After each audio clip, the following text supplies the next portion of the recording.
ہر سال ایک ایسی رات آتی ہے اور ایک خاص ماہ میں آتی ہے، اور اس کو ماہ رمضان کہتے ہیں، جو عام رات نہیں ہوتی، ایک ایسی رات جس کی عبادت 1000 مہینوں سے بہتر ہے۔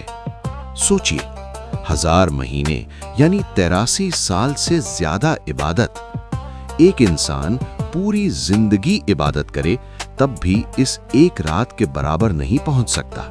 یہ کوئی کہانی نہیں، یہ کوئی مبالغہ نہیں، یہ اللہ کا وعدہ ہے جو قرآن میں محفوظ ہے۔ لیکن افسوس، زیادہ تر لوگ اس رات کو سو کر گزار دیتے ہیں۔ انہیں معلوم ہی نہیں ہوتا کہ آسمان کے دروازے کھل چکے ہیں، فرشتے زمین پر اتر رہے ہیں اور انسانوں کی اگلے سال کی تقدیر لکھی جا رہی ہے۔ یہ ہے لیلۃ القدر، شب قدر۔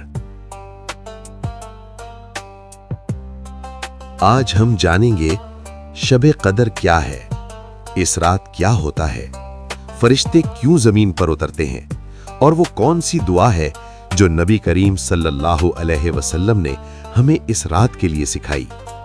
یہ صرف ایک اسلامی معلوماتی ویڈیو نہیں، یہ ایک ایسی حقیقت ہے جو آپ کی زندگی بدل سکتی ہے۔ پہلی وحی کی رات، سال تھا 610 عیسوی، رمضان کا مہینہ تھا۔ مکہ کے قریب ایک پہاڑ ہے جبل نور، اور اس پہاڑ میں ایک چھوٹا سا غار ہے، غار حرا۔ وہاں ایک انسان تنہا بیٹھا تھا۔ ان کا نام تھا حضرت محمد صلی اللہ علیہ وسلم۔ آپ صلی اللہ علیہ وسلم 40 سال کے تھے۔ وہ اکثر یہاں آ کر دنوں اور راتوں تک عبادت کرتے تھے۔ وہ اپنے معاشرے کے ظلم، شرک اور ناانصافی سے پریشان تھے اور سچائی کی تلاش میں تھے۔ پھر ایک رات اچانک اس خاموش غار میں یعنی غار حرا میں ایک عظیم فرشتہ ظاہر ہوا۔ یہ تھے حضرت جبرائیل علیہ السلام۔ انہوں نے کہا، اقرا، پڑھیے۔ نبی کریم صلی اللہ علیہ وسلم نے فرمایا، میں پڑھ نہیں سکتا۔ فرشتے نے دوبارہ فرمایا، اقرا، اور پھر تیسری مرتبہ۔ پھر قرآن کی پہلی آیات نازل ہوئیں، اقرا بسم ربک الذی خلق، پڑھیے اپنے رب کے نام سے جس نے پیدا کیا۔ یہی وہ لمحہ تھا جب قرآن کا نزول شروع ہوا، اور یہی وہ رات تھی جسے ہمیشہ کے لیے لیلۃ القدر کہا گیا۔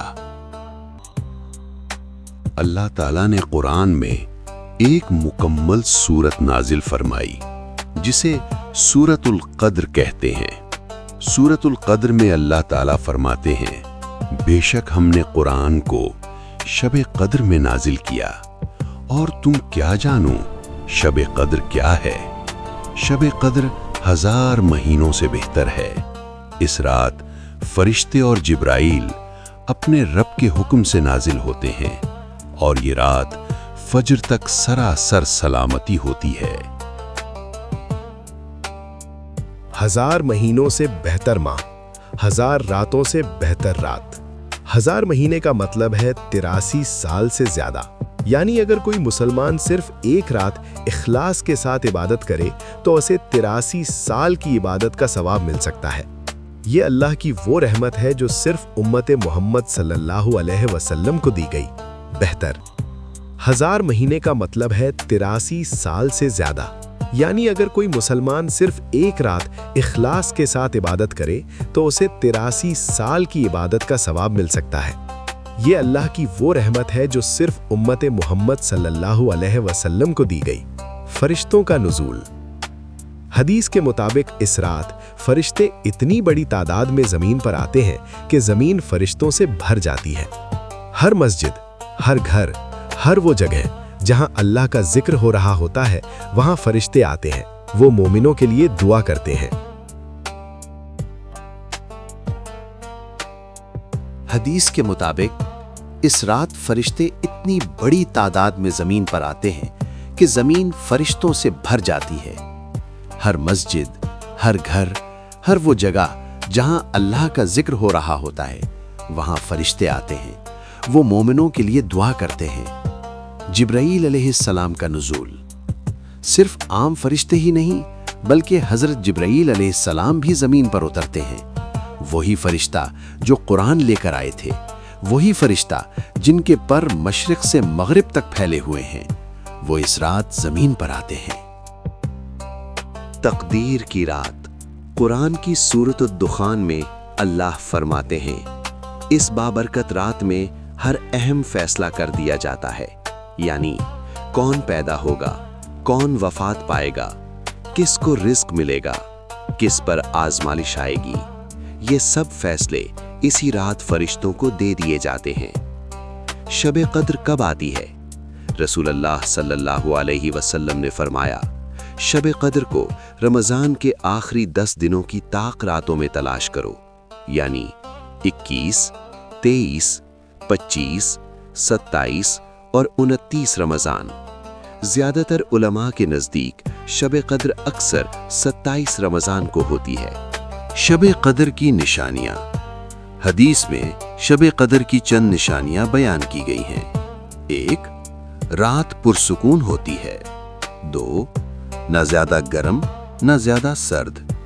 3، دل میں عجیب روحانی سکون محسوس ہوتا ہے۔ اور اگلی صبح سورج کی روشنی نرم اور مدھم ہوتی ہے۔ نبی کی عبادت۔ حضرت عائشہ رضی اللہ عنہا فرماتی ہیں، جب رمضان کے آخری 10 دن آتے تو رسول اللہ صلی اللہ علیہ وسلم رات بھر عبادت کرتے، اپنے گھر والوں کو جگاتے اور اللہ کی عبادت میں پوری محنت کرتے۔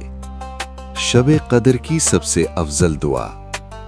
حضرت عائشہ رضی اللہ عنہا نے پوچھا، یا رسول اللہ صلی اللہ علیہ وسلم، اگر مجھے شب قدر مل جائے تو میں کیا دعا پڑھوں؟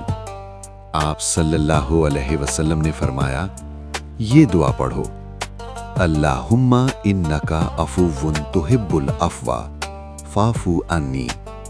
ترجمہ، اے اللہ، تو معاف کرنے والا ہے اور معاف کرنا پسند کرتا ہے، بس مجھے معاف فرما دے۔ شب قدر میں کیا کریں؟ اس رات میں یہ اعمال کریں: نفل نماز، قرآن کی تلاوت، ذکر، استغفار، درود شریف اور دعا۔ ایک اہم حقیقت، بہت سے لوگ رمضان میں عبادت کرتے ہیں لیکن رمضان ختم ہوتے ہی سب کچھ چھوڑ دیتے ہیں۔ یاد رکھیں، شب قدر صرف عبادت کی رات نہیں، یہ زندگی بدلنے کی رات ہے۔ ہم نہیں جانتے اگلا رمضان ہمیں ملے گا یا نہیں، ہم نہیں جانتے اگلی شب قدر ہم دیکھیں گے یا نہیں، شاید یہ ہماری زندگی کی آخری شب قدر ہو۔ دعا، اللہ تعالی ہمیں شب قدر نصیب فرمائے، ہماری عبادات قبول فرمائے اور ہمیں اپنے گناہوں سے معاف فرمائے۔ آمین ثم آمین۔